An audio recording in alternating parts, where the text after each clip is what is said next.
नमस्कार दोस्तों, स्वागत है आपका माइंडेड मैन पर। बीते कुछ दिनों से अयोध्या से ऐसी घटनाएं सामने आ रही हैं जिनमें कहा जा रहा है कि गिद्धों के झुंड देखने को मिल रहे हैं, बंदरों के झुंड देखने को मिल रहे हैं। ये बातें शुरुआत में तो अफवाह ही लगी थी, हमें भी अफवाह ही लगी थी, लेकिन जब हमने इसकी रिसर्च की तो पाया कि वाकई में ये घटनाएं सत्य हैं, जिसको लेकर वन विभाग भी अलर्ट हो चुका है। इन सब घटनाओं के पीछे आखिर कारण क्या है, ये तो हम नहीं जानते। कहा जा रहा है कि जीवित रूप में भगवान स्वयं आ रहे हैं।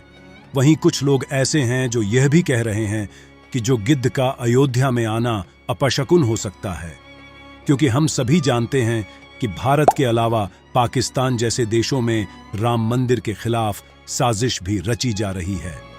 ऐसे में इन खबरों को भी नकार देना कि यह सगुन नहीं है, यह भी सही नहीं होगा।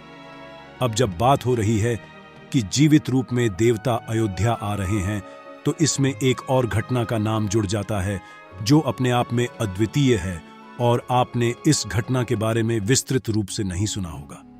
क्या आप जानते हैं कि एक बार बजरंगबली स्वयं अयोध्या में प्रकट हो गए थे, और तब अयोध्या और भारत में ही नहीं बल्कि पूरी दुनिया में इस घटना की चर्चा हुई थी। यह अपने आप में अद्वितीय घटना है जिसके बारे में ज्यादा लोगों को जानकारी नहीं है। तो देर न करते हुए आते हैं आज की इस घटना पर। क्या हुआ था अयोध्या में जब स्वयं प्रकट हो गए थे बजरंगबली? कैसे 150 से अधिक इनकाउंटर करने वाले इंस्पेक्टर के भी उड़ गए थे होश? कैसे पाकिस्तान के आतंकवादियों में भी होने लगी थी बजरंगबली की चर्चा? क्या हुआ था जब मंडराया था अयोध्या में खतरा? सब जानेंगे आज के इस वीडियो में। स्वागत है आपका इस माइंडेड मैन पर। दोस्तों, इस घटना पर एक फिल्म भी बन चुकी है। लास्ट में उस फिल्म का नाम ही बताएंगे, जो कि काफी हिट हुई थी और यह पिछले साल ही रिलीज हुई है। तो चलिए बात करते हैं घटना के बारे में। बात है 1998 की। हर रोज की तरह हनुमानगढ़ी के सामने काफी भीड़ दिखाई दे रही थी। लोग आ रहे थे, भगवान हनुमान के दर्शन कर रहे थे और जा रहे थे। लेकिन तभी हनुमानगढ़ी वाली गली में एक जीप पुलिस को खड़ी हुई मिलती है। पुलिस को शुरुआत में तो यह लगता है कि शायद कोई व्यक्ति दर्शन करने आया होगा और इसीलिए वह जीप खड़ी करके अंदर चला गया है, तो शायद वह वापस आएगा। लेकिन 1 घंटा गुजरता है, 2 घंटे गुजरते हैं, लेकिन फिर भी उस जीप को लेने कोई नहीं आता। 2 घंटे बाद पुलिस उस जीप को लेकर थाने चली जाती है और फिर उस जीप की तलाशी की जाती है। उस जीप में एक मोटर प्राप्त होता है। यह वह मोटर था जिससे पानी निकलता है। आमतौर पर इसे टुल्लू भी कहा जाता है। उस मोटर को खोला जाता है तो मोटर के अंदर कुछ बुरादे जैसा पाउडर जैसा मिलता है। पुलिस कुछ समझ नहीं पाती है और तुरंत ही एसटीएफ को बुलाया जाता है। उस समय एसटीएफ टीम को लीड कर रहे थे इंस्पेक्टर अविनाश मिश्रा। अविनाश मिश्रा की पोस्टिंग 1980 में हुई थी और 1980 से 2019 तक वह एसटीएफ में कार्यरत रहे। इनके नाम 100 इनकाउंटर भी हैं। अविनाश मिश्रा जैसे ही पहुंचते हैं और देखते हैं, वह तुरंत बताते हैं कि यह तो आरडीएक्स है। एसटीएफ टीम को यह समझते देर नहीं लगती है कि आरडीएक्स अब पूरी अयोध्या में फैल चुका है। तुरंत ही पूरी अयोध्या को अलर्ट किया जाता है और पूरी अयोध्या में 1 घंटे के अंदर ही 8 जगहों पर आरडीएक्स जब्त किया जाता है। यह अपने आप में काफी हैरान करने वाली घटना थी। यानी आतंकवादियों की साजिश थी कि पूरी अयोध्या को एक बार में ही नष्ट कर दिया जाए। क्योंकि यह जीप हनुमानगढ़ी के पास पाई गई थी, तो पूरी उम्मीद थी कि हनुमानगढ़ी में भी कहीं न कहीं आरडीएक्स रखा गया हो। एसटीएफ टीम तुरंत ही हनुमानगढ़ी की तलाशी करना शुरू करती है, लेकिन बहुत हाथ पैर मारने के बाद भी टीम को कुछ नहीं मिलता है। इंस्पेक्टर अविनाश मिश्रा थक हार कर बैठ जाते हैं। लेकिन तभी एसटीएफ टीम का ही एक सदस्य काफी देर में मंदिर के अंदर से निकलता हुआ दिखाई देता है। लेकिन यह सदस्य कभी एसटीएफ टीम में रहा ही नहीं था। अविनाश मिश्रा जैसे ही उस शख्स को आवाज देते हैं, वह व्यक्ति भागने लगता है।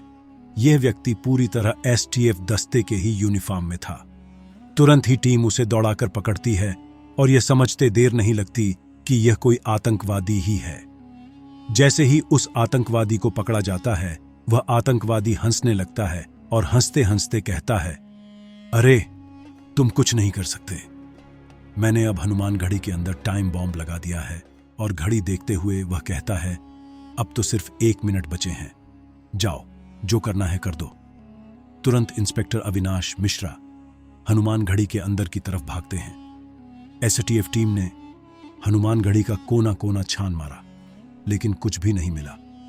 अब मुश्किल से 20 से 30 सेकंड का वक्त बचा होगा। तब टीम को लीड कर रहे इंस्पेक्टर अविनाश मिश्रा की नजर एक बंदर पर पड़ती है। वह बंदर वाटर कूलर पर बैठा हुआ तारों को काट रहा था। इंस्पेक्टर अविनाश मिश्रा को शक हुआ कि इस वाटर कूलर में कुछ हो सकता है और वह चाहते थे कि बंदर इन तारों को छोड़े तो जाकर वह वहां पर चेक करे। उन्होंने आनन फानन में पास में खड़े हुए व्यक्ति का प्रसाद उस बंदर की तरफ फेंका, लेकिन बंदर ने प्रसाद नहीं लिया और बंदर वहां से भाग जाता है। तुरंत इंस्पेक्टर अविनाश मिश्रा साथ में खड़े बम निरोधक दस्ते को वाटर कूलर के पास जाने के लिए कहते हैं और जैसे ही वह शख्स वाटर कूलर के पास पहुंचता है, वह जोर से चीखता है और इस चीख से वहां पर खड़े सभी व्यक्तियों का ध्यान उस वाटर कूलर पर चला जाता है। वह शख्स जोर से चिल्लाकर कहता है, अरे ये तो टाइम बॉम्ब है। और इसके साथ ही वह एक बात और कहता है। वह कहता है, अरे सर, ये तो 3 सेकंड पर रुक चुका है। अविनाश मिश्रा को यह समझते देर नहीं लगती कि वह बंदर जिन तारों को काट रहा था, वह तार इस टाइम बॉम्ब के ही थे। अविनाश मिश्रा तुरंत उस बंदर को ढूंढने के लिए दौड़ने लगते हैं और तभी ढूंढते हुए अविनाश मिश्रा की नजर हनुमान घड़ी के शिखर पर जाती है, जहां पर एक बंदर मंदिर पर लगे कलश को सहला रहा था। पूरी टीम यह समझ जाती है कि छोटे वानर के रूप में स्वयं साक्षात बजरंगबली ही हनुमान घड़ी को बचाने के लिए आए हैं।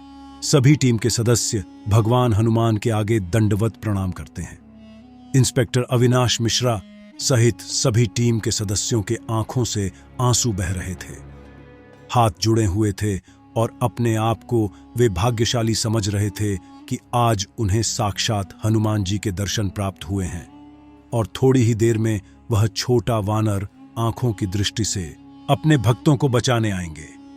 अविनाश मिश्रा बताते हैं कि यह उनके जीवन की सबसे अद्भुत घटना थी, यानी बजरंगबली ने स्वयं आकर के न सिर्फ अयोध्या को बचाया बल्कि अपने सैकड़ों भक्तों की जान बचाई। यह वाकई में अद्भुत घटना थी, अविश्वसनीय थी, अकल्पनीय थी।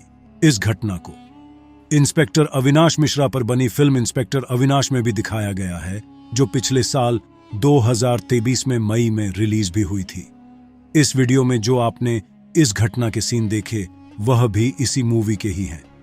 तो दोस्तों, आज हमें लगा कि यह घटना आप तक अवश्य पहुंचानी चाहिए, तो हमने पहुंचाया। अब आपकी बारी है कि इस घटना को और भी लोगों के साथ शेयर करें।